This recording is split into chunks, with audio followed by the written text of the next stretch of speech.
이 시간 우리에게 주시는 말씀 우리 함께 보도록 할게요.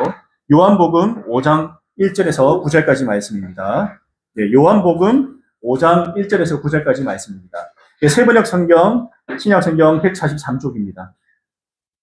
세번역 성경, 신약 성경 143쪽입니다. 일어나셔서 함께 성경 합독하도록 하겠습니다.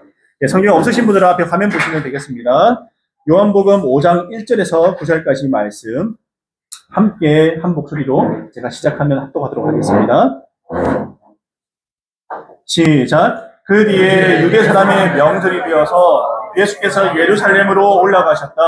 예루살렘에 있는 양의 문 곁에 히브리 말로 베드사다라는 곳이 있는데 거기에는 주랑이 5 있었다. 이 주랑 안에는 많은 환자들, 곧 눈먼 사람들과 다리 저는 사람들과 중풍병자들이 누워 있었다. 그들은 물이 움직이기를 기다리고 있었다. 주님의 천사가 때때로 못에 내려와 물을 휘저 놓는데 물이 움직인 뒤에 휘저 들어가는 사람은 무슨 병에 걸렸든지 나았기 때문이다. 거기에는 36해가 된 병자 한 사람이 있었다. 예수께서 누워있는 그 사람을 보시고 또 이미 오랜 세월을 그렇게 보내고 있는 것을 아시고는 물으셨다. 낫고 싶으냐?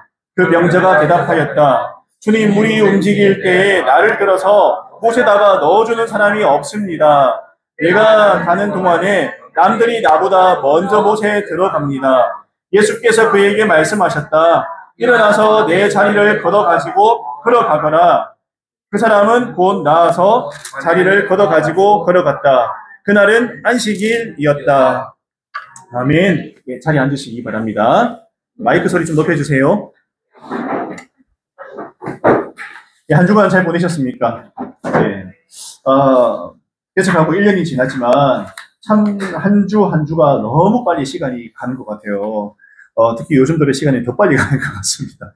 그 시간이 빨리 가는 것이 좋은 건지 나쁜 건지도 모르겠지만 주님의 은혜가 가득하면 그걸로 되지 않을까라는 생각을 하게 됩니다. 우리가 살아가면서 자주 하는 말이 있어요. 자주 하는 말. 우리 한국인의 특징 중에 하나가 뭐냐 하면은 증거 대봐라. 내가 못 믿겠는데 한번 보여줘봐. 이런 거잖아요. 이 한국 사람들은 좀 이렇게 확인하기를 좋아해요. 이게 사실인지 사실이 아닌지, 정말 그런지 아닌지를 확인하는 것을 굉장히 좀 좋아합니다. 그래서 확인이 되면 믿고 따르고, 어떻게 보면 꼼꼼하고 또 사실에 입각한 그런 것들을 내가 믿기 때문에 어떻게 보면 실수하거나 또 문제를 경험하지 않는 좋은 버릇일 수도 있죠. 그런데 우리가 믿음 생활하는 데 있어서 과연 이게 좋을까라는 생각도 듭니다. 성경에 보면은 보지 않고 믿는 게 좋은 믿음이라고 말씀하셨는데 정말 우리가 보지 않고 믿음을 생활을 하고 있는지 아니면 계속해서 주님 앞에 증거를 보여주세요 라고 이렇게 외치면서 기도하면서 살아가고 있는가 한번 우리가 물어볼 수 있다는 거예요. 나는 어떤 생각을 가지고 살아가고 있을까? 오늘 말씀에 보면 그와 관련된 이야기가 조금 나옵니다. 우리가 먼저 얘기할 때 요한복음 우리가 계속해서 묵상을 하고 있잖아요. 우리가 묵상한 그 말씀을 가지고 제가 말씀을 전하는데요. 요한복음에는 하느님의 아들이신 예수님의 신성을 드러내는 7가지 바로 기적, 또 표적의 사건이 나오고 있습니다. 첫 번째 표적은 우리가 묵상했듯이 어떤 표적이었습니까? 하나의 혼인잔치에서 우리 포도주가 되게 하신 바로 그 사건이 그 7가지 사건 중에 그 표징 중에서 첫 번째 사건이었습니다. 그리고 두 번째 사건은 어떤 사건이었나요? 지난주에 말씀드린 또 왕의 신하의 아들을 한마디 말씀으로 구원해 주신 바로 그 두 번째 표징이 있었어요. 그것을 통해서 우리가 알다시피 예수님이 하나님이시구나. 예수님이 하나님이시다. 이것을 드러내시면서 또 그 가엾고 힘든 사람들의 어려움을 또 몸소 이렇게 이해해 주시고 또 그들과 함께 해주시는 예수님의 모습을 우리가 보았습니다. 그리고 오늘 이 본문 말씀의 세 번째 표징의 사건이 등장하고 있다라는 거예요. 오늘 이 사건을 통해서 주님께서 나에게 어떤 의미로 다가오시는가, 또 성탄의 계절인 이 12월에 예수님이 나에게 어떤 분이신가를 한 번 더 확인하는 그런 은혜 받는 그런 귀한 시간 되시기를 바랍니다. 오늘 말씀을 한번 제가 보도록 할게요. 1절, 그 뒤에 유대 사람의 명절이 되어서 예수께서 예루살렘으로 올라가셨다라고 이렇게 말씀을 하고 있어요. 우리가 그 뒤에 보면 앞에 우리가 지난주 말씀드렸고 또 묵상했던 바로 그 사건이에요. 그 사건 이후로 상당한 시간이 좀 흘렀다고 볼 수가 있어요. 그 뒤에. 왕의 신하를 고쳐주시고 상당한 시간이 흘렀다.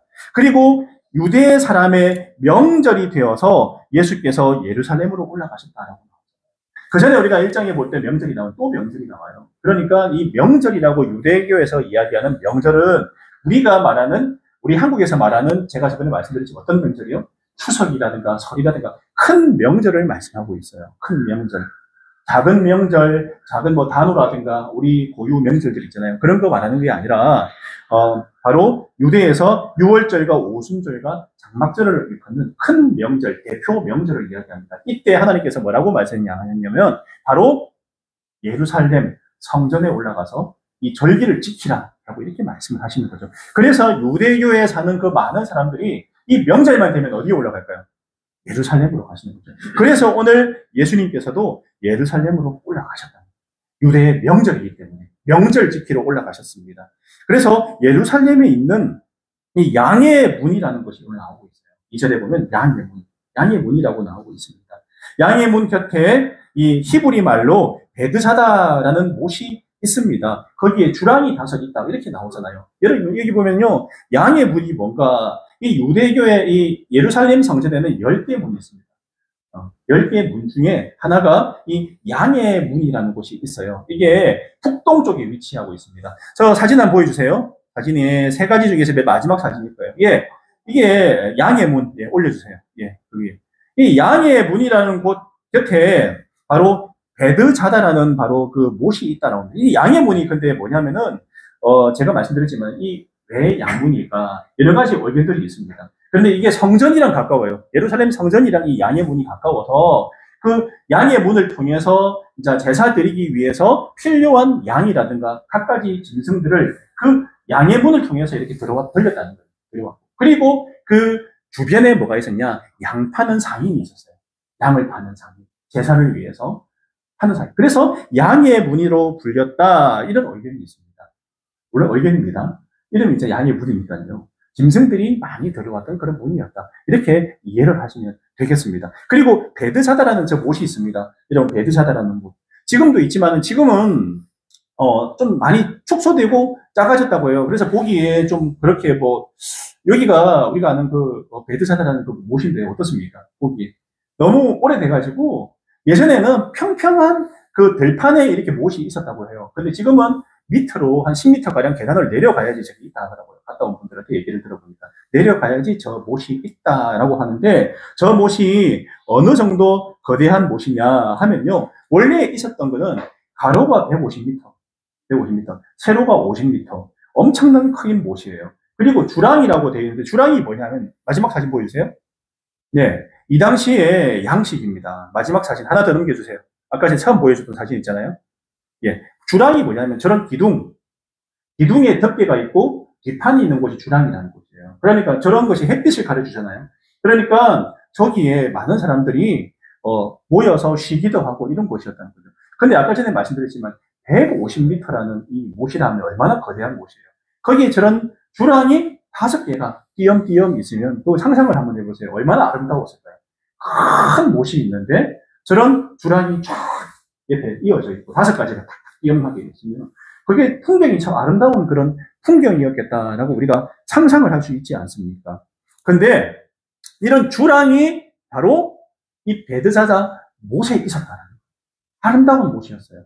그런데 오늘 말씀을 보면요, 3절에 보면 아름다운 주랑, 그러면 많은 사람들이 와서 관광을 하거나 쉬거나, 한국 사람들 같으면 여기 가서 뭐 할까요? 낚시, 또 텐트 치거나 쉬고 가족들하고 라면도 끓여 먹고 밥도 먹고 도시락도 까먹으면서 아름다운 그런 시간들을 많이 보냈을 건데, 실제로 이 못에는 어떤 분들이 있었냐? 기가 막히게도 아름다운 이 거대한 못 주변에 그 주랑에, 아까 말한 그 행각이라고 우리 개역개정에도 나와 있는데 그 행각에, 그러니까 주랑이 좀 더 정확한 것 같아요. 제가 알아보니까. 그 주랑을 검색을 해보니까 정확하게 표현이 되어 있더라고요. 그 기둥이 있고, 그러니까 덮개가 있고, 이렇게 그 당시의 미술 양식에 따라서 그렇게 만들어가 되어 있더라고요. 그게. 그래서 이 주랑에는 생각 이상으로 어떤 사람들이 여기 모여야 되냐? 많은 환자들, 눈먼 사람들, 다리 저는 사람들, 중풍병자들이 여기 누워서 쉬고 있는 거예요. 근데 쉬고 있는 게 아니에요.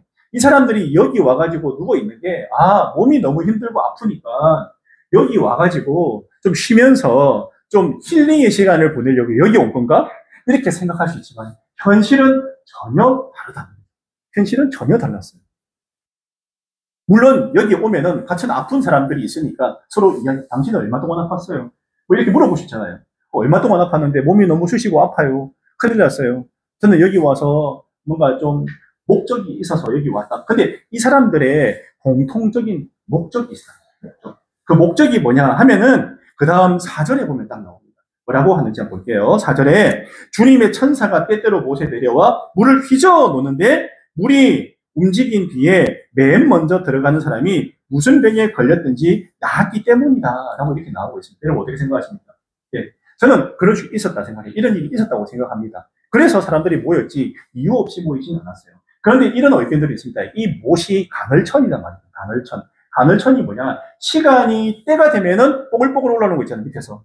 온천이죠. 쉽게 말하면. 뽀글뽀글뽀글 올라오면서 물이 이렇게 움직이는 거예요. 그런 간헐천이었다라는 그런 의견들이 있더라고요. 학자들이. 그렇게 해서 이 못은, 그래서 그렇게 못이 뜨거운 온천이다 보니까 거기 들어가서 나왔는데 문제는 우리나라처럼 이런 거 있잖아요. 우리나라 어디 가가지고 뭐 빌었더니 이런 거 나았더라 이런 거 있잖아요. 그 장소는 유명하니까 가가지고 빚는 사람도 많고 이렇잖아요. 하나의 유대의 전설, 어떻게 보면 전설의 고향처럼 이렇게 내려오는 장소일 수 있다라고 그렇게 이야기가 또 의견이 있습니다. 그래서 사람들이 여기 모여가지고 그러니까 옛날에 사람이 여기 들어가서 나왔대. 맨 먼저 들어간 사람이 나왔대. 근데 제가 볼 때 전설이 아닐 수도 있는 게 뭐냐면 들어가서 나오니까 계속해서 모이지. 들어갔는데 안 나왔다. 또 물이 한번 휘저었는데 간헐천이라고 치면은 뽀글뽀글뽀글 올라오고 휘저었는데 첫 번째 들어갔는데 안 나왔다. 그럼 여기 모였을까요? 아니에요. 분명히 하나님께서 특별히 사람들을 사랑하셔서 베푼 기적이 있다고 생각합니다. 섭리가 있어요. 그래서 이 사람들이 죽자 사자 여기 모여가지고 하나님 붙들고 맨 먼저 내가 다이빙 하겠습니다. 들어가겠습니다. 그러면 하나님께서 낫게 해주신다는 확신이 있기 때문에 여기 이렇게 많이 모여 있지 않았나. 물론 학자들의 의견도 있어요.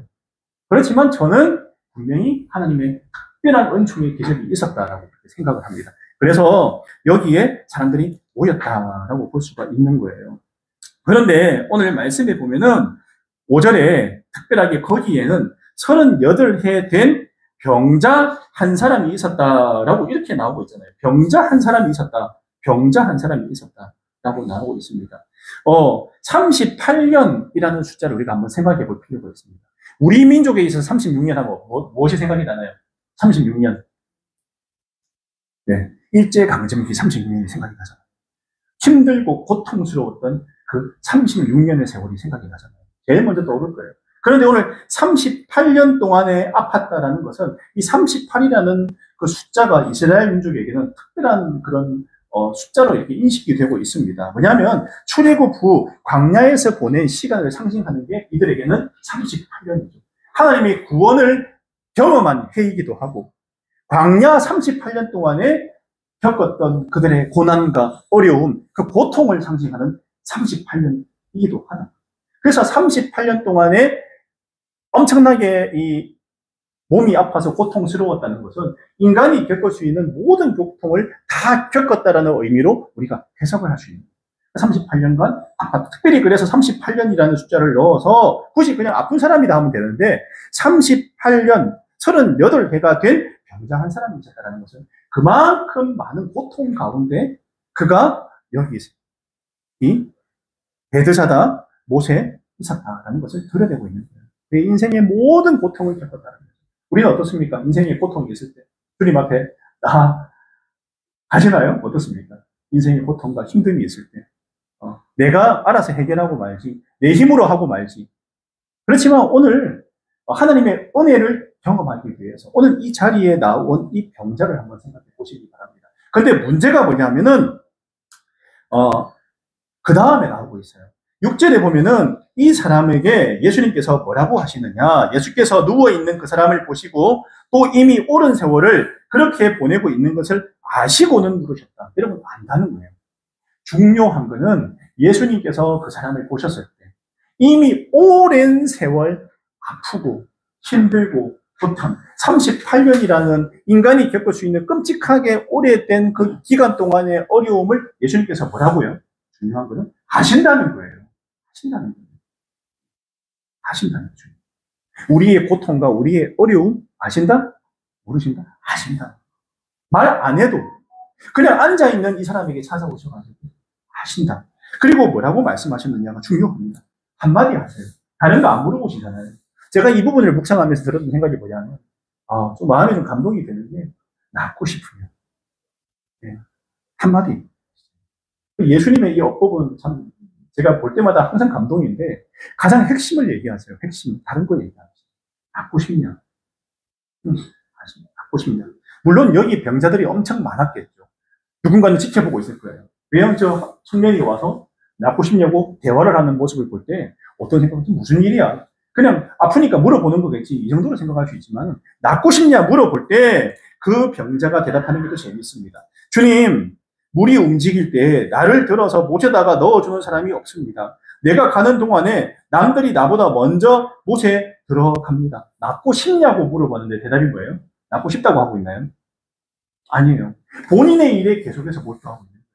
앞에 계신 분이 누군지 모르니까 내 앞에 서 계신 분이 하나님이심을 알면은 어떻게 반응했을까요? 아니에요. 그런데 본인은 지금 당장 내가 겪고 있는 어려움, 이 문제가 해결되지 않고 있는 그 어려움에 대한 이야기를 계속해서 하고 있는 거예요. 아무도 나를 저 못에다가 들어줄 사람이 없어요. 다른 사람들이 먼저 들어가 버려요. 그들이 먼저 나와 버립니다. 거기에 내가 가지고 있는 문제, 지금 당장 닥치고 있는 이 문제가 해결될지 안 될지 몰라서 헤매고 있는 그 모습, 앞에 있는 분은 예수님인데 예수님 앞에서 신세한탄하고 있는 거예요. 신세한탄. 능히 그 문제를 해결해 주실 수 있는 분이 앞에 계신데 내가 모르고 내 삶을 있는 그대로 솔직하게 질문하시는 대로 말하면 된다라는 거죠. 여러분, 여기에서 우리가 뭘 얻을 수 있을까요?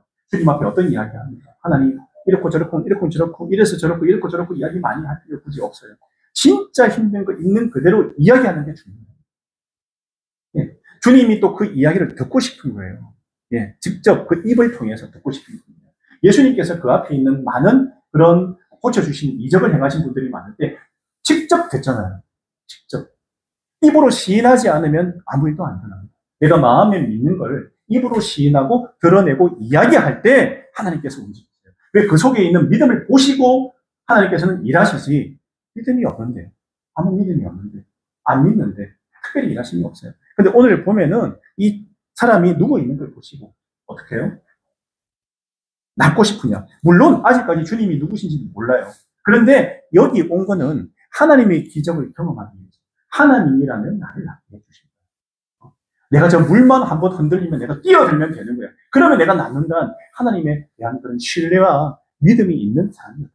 근데 그 뒤에 보면 뭐라고 나옵니까? 예수께서 그에게 말씀하셨다. 일어나서 이 자리를 걷어가지고 걸어가라 라고 이렇게 말씀을 하고 있습니다. 예수님께서 그에게 말씀하시는 여기서 중요한 게 뭘까? 제가 볼 때 일어나서 이 자리를 걷어가지고 걸어가라.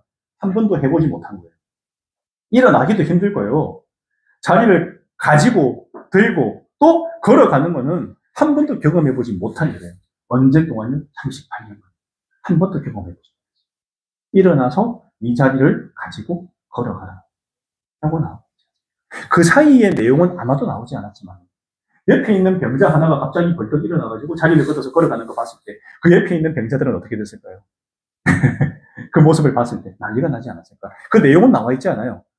물에 빨리 들어가려고 난리를 기다리고 대기하고 물만 쳐다보고 있는데 옆에 있는 사람은 일어나서 자리를 걷어가지고 걸어갔다.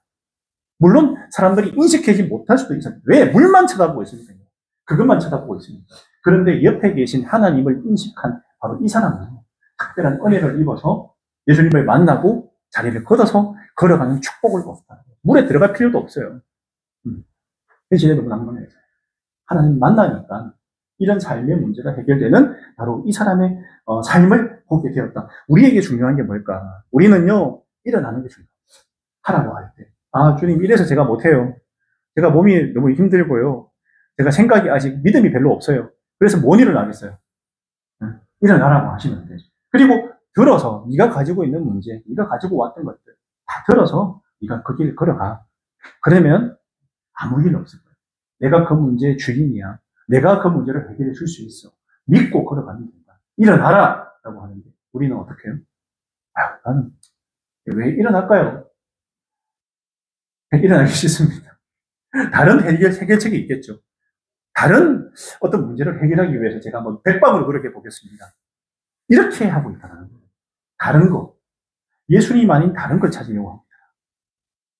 근데 주님께서는 우리에게 묵상할 때, 삶 가운데서 아무개야 일어나.